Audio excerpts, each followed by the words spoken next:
Hello students, मैं हूं Aditi Dravid from Empower Education और आज हम एक नया वीडियो लेकर आए हैं जिसका नाम है विसर्ग संधि। तो आइए देखते हैं विसर्ग संधि क्या है। विसर्ग संधि देखने से पहले हम जानेंगे कि संधि यानी क्या। तो दो या दो से अधिक वर्णों के मेल को संधि कहते हैं। संधि का अर्थ है मेल। तो संधि के नियम क्या है? तो संधि में जब दो अक्षर जो जुड़ जाते हैं तो उसमें परिवर्तन होता है।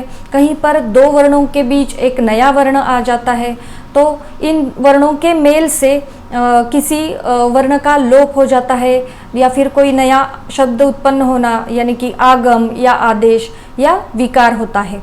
तो ये है संधि के नियम। तो हम देखते हैं संधि के प्रकार क्या है। संस्कृत व्याकरण में मुख्यतः संधि के 3 प्रकार है। वो है स्वर संधि, व्यंजन संधि और तीसरा प्रकार है विसर्ग संधि। तो आज के इस वीडियो में हम देखने वाले हैं कि विसर्ग संधि क्या होती है। तो देखते हैं विसर्ग संधि और उसके प्रकार। तो विसर्ग संधि यानी विसर्ग का मेल स्वर अथवा व्यंजन के साथ हो और परिवर्तन जो होता है वो विसर्ग में हो तो उसे विसर्ग संधि कहते हैं। यानी कि विसर्ग के आगे वाला शब्द स्वर हो या व्यंजन हो, तो कोई भी हो, तो जब परिवर्तन होगा तो उस विसर्ग में होगा तो उसे विसर्ग संधि कहते हैं।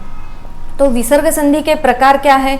तो वो है उत्व विसर्ग संधि, दूसरा प्रकार है ऋत्व विसर्ग संधि, तीसरा प्रकार है लोप विसर्ग संधि और चौथा प्रकार है सत्व विसर्ग संधि। तो आइए देखते हैं एक एक जो प्रकार है वो हम देखेंगे और उसके उदाहरण भी समझेंगे। तो पहला प्रकार है उत्व विसर्ग संधि।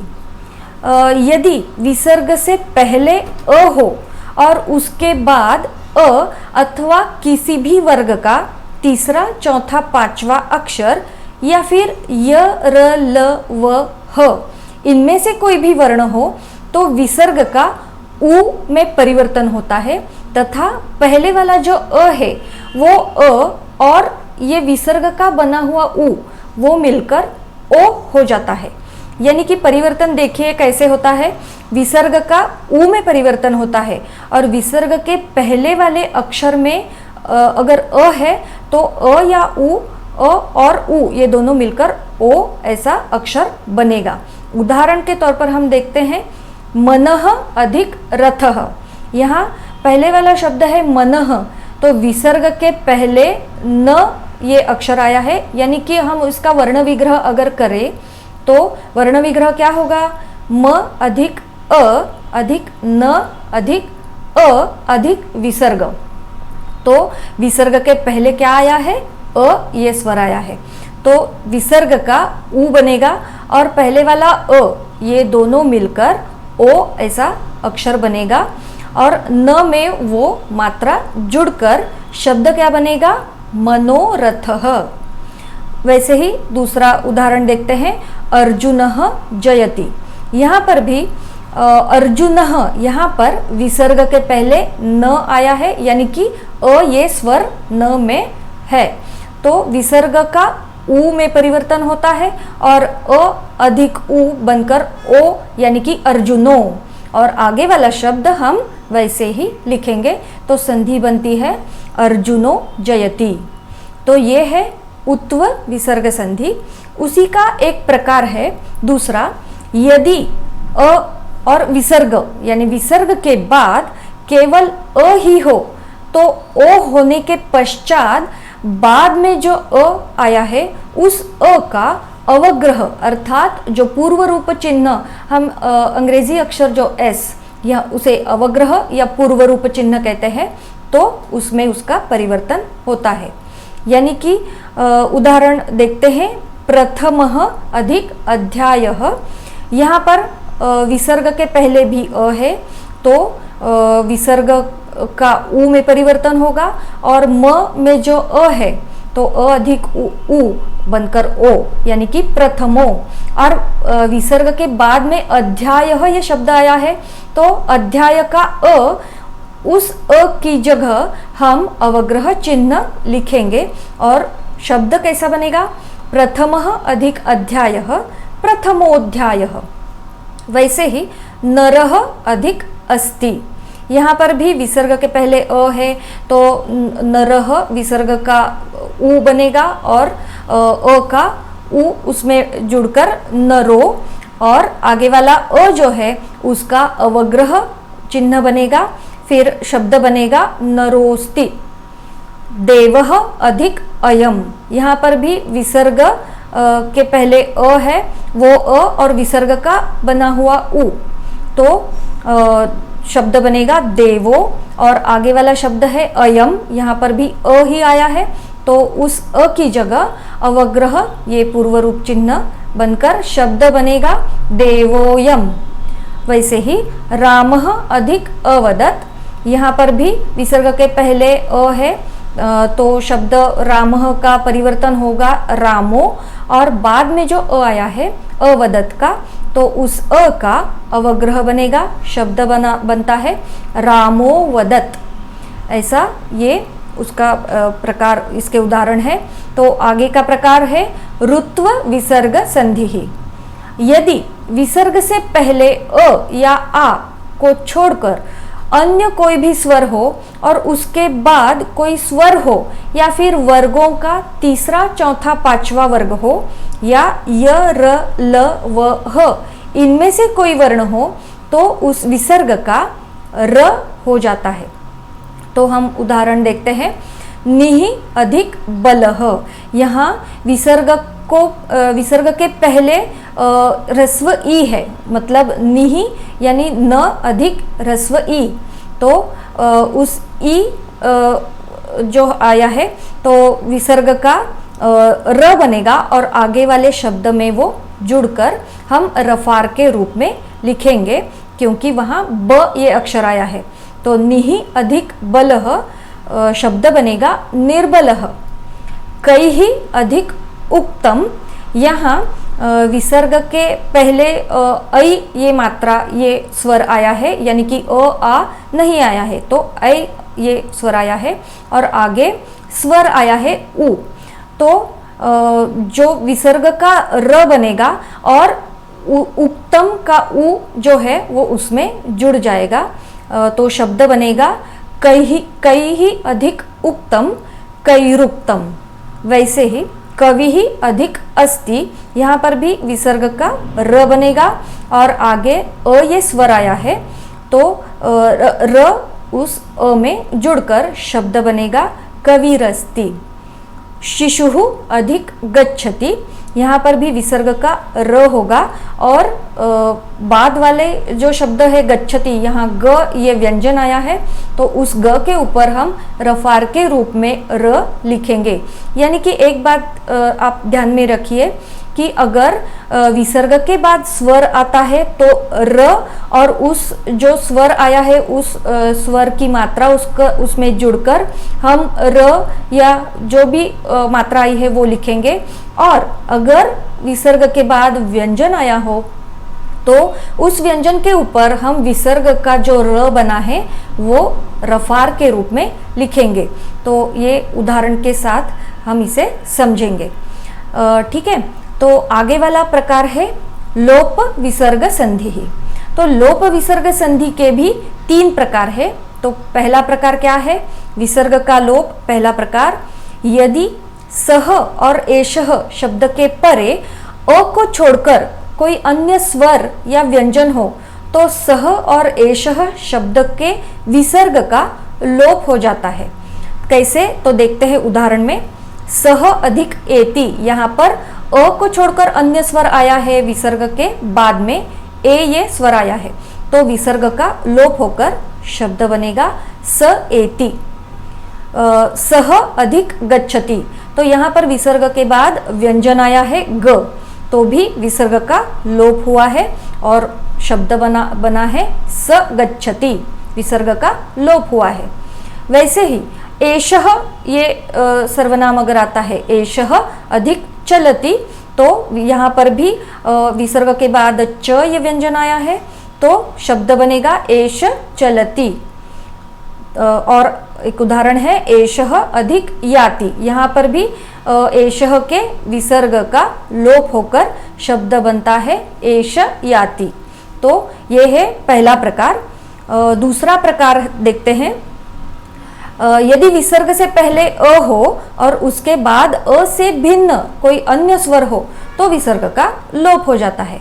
तो देखते हैं अर्जुनः अधिक उवाच। यहाँ विसर्ग के पहले अ है, अर्जुनः, यहाँ पे न में अ है, तो विसर्ग के पहले अ है और बाद में अ से भिन्न कोई अन्य स्वर यानी कि आ ई उ, तो यहाँ पर उ आया है तो विसर्ग का लोप होकर शब्द बनता है अर्जुन उवाच। सूर्यः उदेति। यहाँ पर भी विसर्ग के बाद उ ये स्वर आया है तो विसर्ग का लोप होकर शब्द बनेगा सूर्य उदेति। बालः आगतः। यहाँ पर विसर्ग के बाद में भी स्वर आया है तो विसर्ग का लोप होकर शब्द बनेगा बाल आगतः।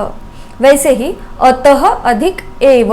यहाँ पर भी विसर्ग के बाद ए ये स्वर आया है और विसर्ग के पहले अ है तो विसर्ग का लोप होकर शब्द बनेगा अत एव।